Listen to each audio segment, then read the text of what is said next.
Free की ये खाद हमारे पौधों के लिए ना सिर्फ खाद का बल्कि एक कीटनाशक का और एक फंगीसाइड का काम भी करती है और इसमें बहुत सारे ऐसे पोषक तत्व पाए जाते हैं जो हमारे पौधों के लिए बहुत ही जरूरी होते हैं। और इस खाद को तैयार करने के लिए हमें एक भी रुपया खर्च करने की जरूरत नहीं पड़ती। इस खाद को हमने किस तरीके से तैयार करना है और किस तरीके से अपने पौधों पर इस्तेमाल करने हैं, तो आज की हमारी वीडियो इसी के बारे में होने वाली है।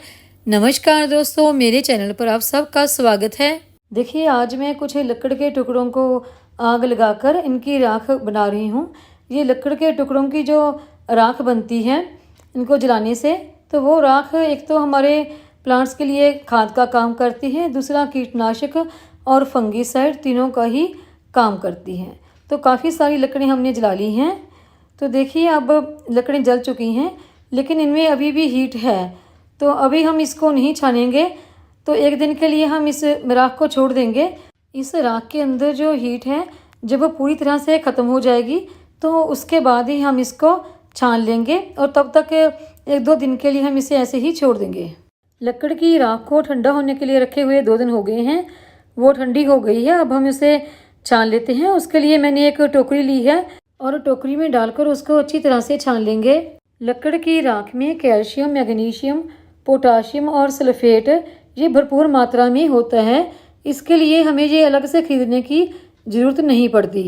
इस राख को महीने में एक बार बस देना ही काफ़ी होता है। अगर आप बड़े गमले हैं तो उसमें आप 1 चमचा दे सकते हैं महीने में 1 दफ़ा, और अगर छोटे गमले हैं तो उसमें ये आधा चमचा ही काफ़ी है। राख को देखिए हमने छान लिया है और अब हम राख को और जो इसके कोयले हैं दोनों को ही अलग अलग डिब्बों में भर लेंगे ताकि इन दोनों का ही इस्तेमाल हम अपने प्लांट्स में कर सकें।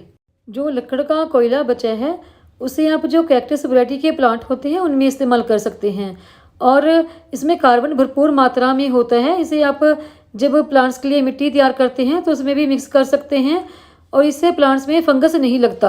अगर प्लांट्स की मिट्टी एसिडिक हो गई है और प्लांट्स जो है हमारे वो ख़राब हो रहे हैं तो उसके ऊपर भी आप राख का इस्तेमाल कर सकते हैं।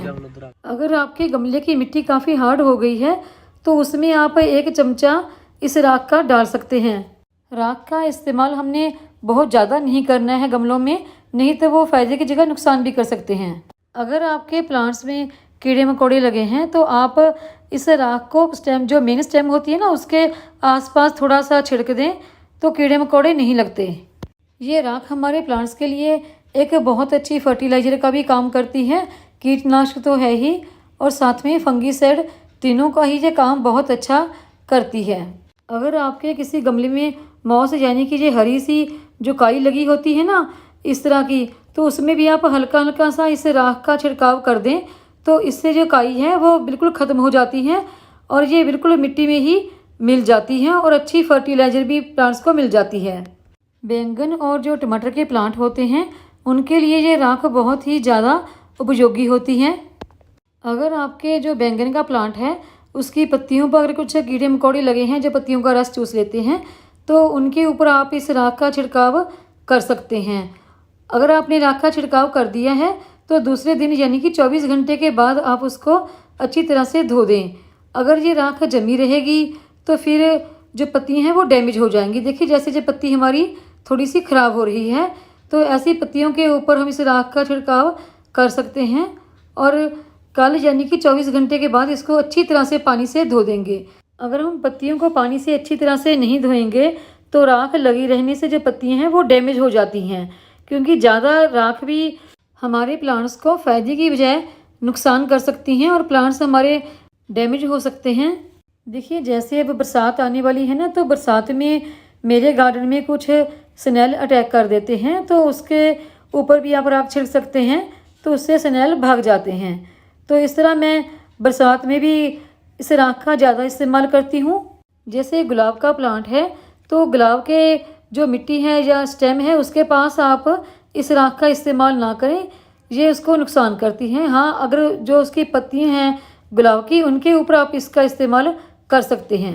अगर आप प्लांट्स लगाने के लिए मिट्टी तैयार कर रहे हैं तो उसमें आप 1 चमचा इस राख का इस्तेमाल कर सकते हैं। इससे हमारे प्लांट्स को बहुत फ़ायदा होगा।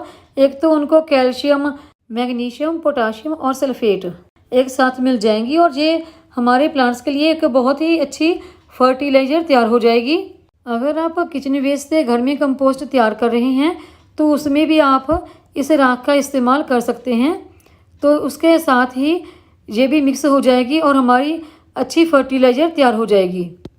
राख का जब भी आपने इस्तेमाल अपने प्लांट्स के ऊपर करना है तो जो छोटे गमले हैं उसमें आधा चम्मच ही राख का इस्तेमाल करें, और जो हमारे बड़े गमले या ड्रम वगैरह में आपने प्लांट लगा रखे हैं तो उसमें 1 चम्मच से ज़्यादा का इस्तेमाल ना करें।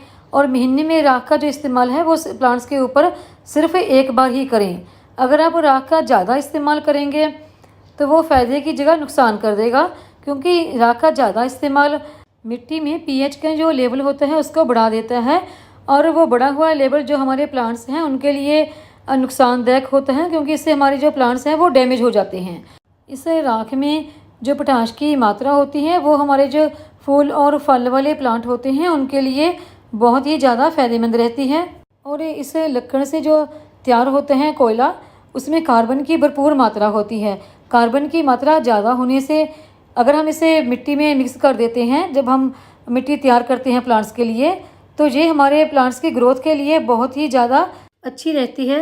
वैसे ये लकड़ की जो राख है ये अब ऑनलाइन भी मिलने लगी है, लेकिन अगर आप थोड़ी सी लकड़ घर में जलाकर इसकी राख तैयार करते हैं तो ये हमारे प्लांट्स के लिए ज़्यादा फ़ायदेमंद रहती है, क्योंकि आपने इसे खुद तैयार किया होता है तो आपको पता होता है कि ये कितनी शुद्ध राख आपको प्राप्त हुई है।